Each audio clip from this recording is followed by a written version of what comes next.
Hello friends, मैं आया हूँ आपके साथ एक अलग टॉपिक पे चर्चा करने। तो टॉपिक बहुत अलग है, बहुत भयंकर है, ऐसा सोचने की ज़रूरत नहीं है।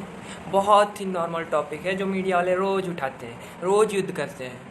उसी युद्ध में मैं भी घुसने वाला हूँ, मतलब टॉपिक लेके घुसने वाला हूँ। तो टॉपिक नॉर्मल है, सब लोग बात करते हैं कि भारत चाइना की लड़ाई हुई तो क्या होगा क्या होगा क्या होगा। जो लोग कहते हैं कि भारत कभी चाइना को हरा नहीं सकता, उनके लिए मैं कुछ सजेस्ट करने वाला हूँ। सबसे पहला चीज़, आप नेट खोलो, गूगल है आपके पास, आप वियतनाम और चाइना का वॉर 1979 में हुआ था, वो देखो। देखिए, चाइना इतना बड़ा देश, वियतनाम बहुत छोटा देश है। उसके बारे में आप डिटेल पढ़िए, उसने किया क्या था, उसकी आर्मी उस समय कितनी थी ये भी पढ़ लीजिए, वियतनाम की हिस्ट्री पढ़ लीजिए, आपको पता चल जाएगा कि वियतनाम और भारत में क्या फ़र्क है।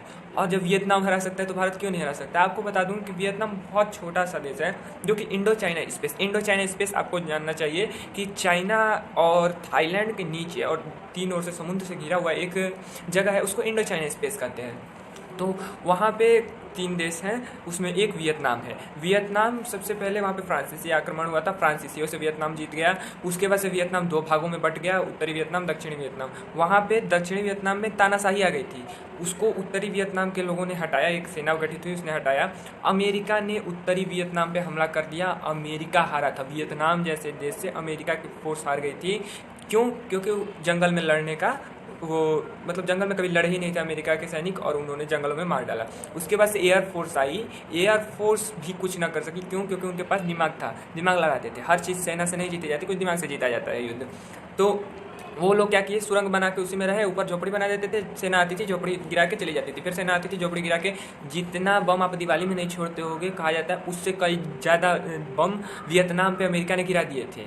तो अमेरिका, उसके बाद भी उसकी बहुत बेइज्जती हुई। कब बेइज्जती हुई? जब उसने सैनिकों को छोड़कर गुस्से में आम जनता को मारने लगे, तब उनकी बहुत बेइज्जती हुई। उनके 60,000 से ज़्यादा सैनिक मारे जा चुके थे अमेरिका के, और 30,000 से ज़्यादा लोगों को उन्होंने मार दिया था। लोगों को, आम जनता को वियतनाम में मारने लगे थे। तो वहाँ पे प्रोटेस्ट होने लगा अमेरिका में, जिस प्रोटेस्ट के कारण अमेरिका को युद्ध रोकना पड़ा, और बहुत बेइज्जती हुई उसकी। बहुत सारे बम भी उसके नाकाफ़ी हुए वियतनाम को हराने में। और उसके बाद से वियतनाम ने, पूरा वियतनाम एक हो गया, उत्तरी और दक्षिणी वियतनाम एक हो गया। उसके बाद से एक और देश में तानाशाही चल रहा था, उसको हटाया, तो चाइना ने वियतनाम पर आक्रमण कर दिया। चाइना ने वियतनाम का बहुत छोटा हिस्सा, बहुत छोटा, मतलब ये 25 स्क्वायर किलोमीटर शायद था, उतना ही बस हथिया सका, बाकी हार गया चाइना। उसके बाद से चाइना के 20,000 से ज़्यादा सैनिक मारे गए वहाँ पे, और चाइना पीछे हट गया पूरा।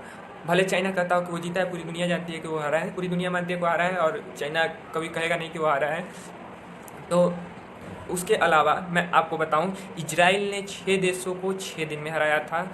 तो आप भारत को कहाँ रखते हो? आप देखो, तो आप इंडिया को कहाँ रखते हो, किस स्टेप में रखते हो, किस देश से ऊपर रखते हो इंडिया के आर्मी को? वियतनाम जैसे देश के नीचे रखते हो आप, या फिर इजराइल जैसे देश के भी नीचे रखते हो? हाँ, आप कहोगे इजराइल टेक्नोलॉजी में बहुत बेहतर है, लेकिन जिस समय युद्ध हुआ था उस समय उतना बेहतर नहीं था इजराइल टेक्नोलॉजी में। उस समय उसने भी दिमाग लगाया था। क्या किया था इजराइल ने? 6 देशों से युद्ध हुआ था, एक स्थान पर सभी फाइटर जेट्स रखे गए थे, 6 देशों ने मिल के रखा था। उसने युद्ध होने से पहले पूरा उड़ा दिया, सब फाइटर जेट, एक फाइटर जेट अपना भेजा, और सब पे बिना उन लोगों का युद्ध स्टार्ट हुए ही पहले ही दिन सब खत्म कर दिया, युद्ध स्टार्ट कर दिया। वो जानता था कि मैं अगर बाद में लड़ा, युद्ध स्टार्ट होने के बाद मैं कुछ किया है, तो उसके बाद से कुछ नहीं होने वाला है, तो मैं खुद ही युद्ध स्टार्ट कर दूँ। तो उसने स्टार्ट कर दिया, 6 देशों में 6 देशों को 6 दिनों में घुटनों पर ला दिया।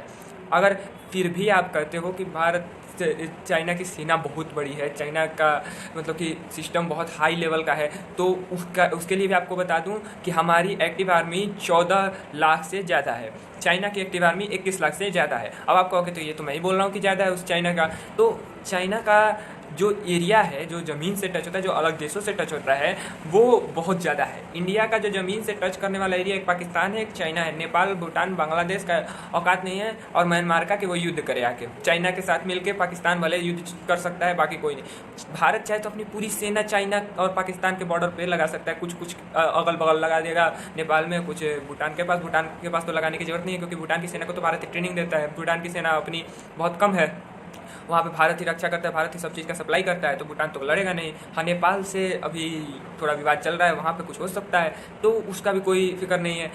चाइना का जो क्षेत्रफल है, जो टच करने वाला जगह है अन्य देशों से, वो बहुत ज़्यादा है। चाइना चाह कर भी अपनी पूरी सेना नहीं ला सकता है भारत के एक एरिया में, अपने एक एरिया में जहाँ पर केवल भारत का बॉर्डर टच होता है, वो चाह कर भी नहीं ला सकता है। एकदम मतलब कि नामुमकिन है, नहीं ला पाएगा। दूसरा कारण, उसके बड़े बड़े लड़ाकू विमान नेपाल का बॉर्डर नहीं पार कर सकते हैं। उसके बड़े बड़े लड़ाकू विमान हिमालय को नहीं पार कर सकते हैं। हिमालय को पार करना लगभग इम्पॉसिबल जैसे है लड़ाकू विमानों को। क्यों? क्योंकि वहाँ पे ऊंची नीची इतनी चोटियाँ हैं कि उधर ही ब्लास्ट हो जाना है उसको। वहाँ का टेम्परेचर इतना लो है कि सह नहीं सकेंगे। तो हर चीज़ को देखा जाता है, अपनी ज्योग्राफी देखो। हाँ, कहोगे कि 62 का युद्ध इंडिया हारा था, लेकिन 62 का युद्ध अलग था और ये युद्ध अलग है। 62 में दूसरे माइंडसेट के लोग होते थे, यहाँ पे दूसरे माइंडसेट के हैं। 62 में लोगों को घींच के ले जाना पड़ता था युद्ध करने के लिए, लड़ाई करने के लिए। आज आप अपने आप से पूछो कि भारत में तो सेना में जाने के लिए होड़ मची रहती है। तो अगर सबसे पहले ये देखना होगा कि बिना पैसे का भी लड़ने वाले भारत में कितने हैं।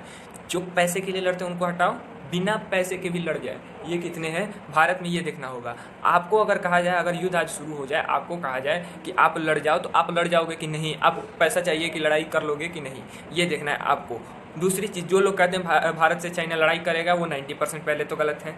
ये विवाद जो चल रहा है, भारत से चाइना लड़ाई करेगा 90% गलत है, क्योंकि चाइना की इकोनॉमी डूब जाएगी। भारत का कुछ ज़्यादा नुकसान नहीं होना है, चाइना की इकोनॉमी डूब जाएगी। वो सुपर पावर बनने की जो कोशिश कर रहा है वो ख़त्म हो जाएगा।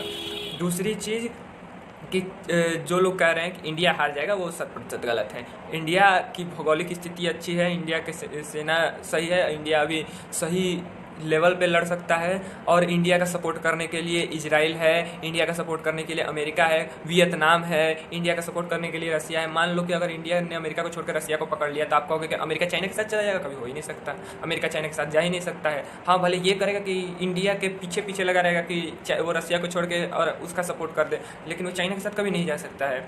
हाँ, सऊदी अरेबिया जा सकता है पाकिस्तान की ओर से लड़ने के लिए, ईरान भारत की ओर आ जाएगा। आप कहीं से भी देख लो, भारत का पलड़ा भारी रहेगा। भारत के दोस्त ज़्यादा हैं, भारत के पास 3 ओर से समुद्री इलाका है, वहाँ पे सबमरीन भारत के घूमते हैं, कोई नहीं छू सकता उनको। आप अगर आप देखो, अपने ही देश पे विश्वास नहीं रखोगे कि जीतेगा। वियतनाम ने क्या किया? वियतनाम के लोग अगर विश्वास नहीं रखते तो और उनके पास था ही क्या? कुछ नहीं था उनके पास, एक विश्वास के अलावा, एक दिमाग के अलावा और विश्वास के अलावा। ना इजराइल के पास था, ना ही वियतनाम के पास था कुछ। तो ये चीज़ एक देश के लोगों को रखना जरूरी है। सबसे बड़ी बात है विश्वास रखना, और विश्वास है अपने देश पे तो अपना देश जीतेगा। Thank you.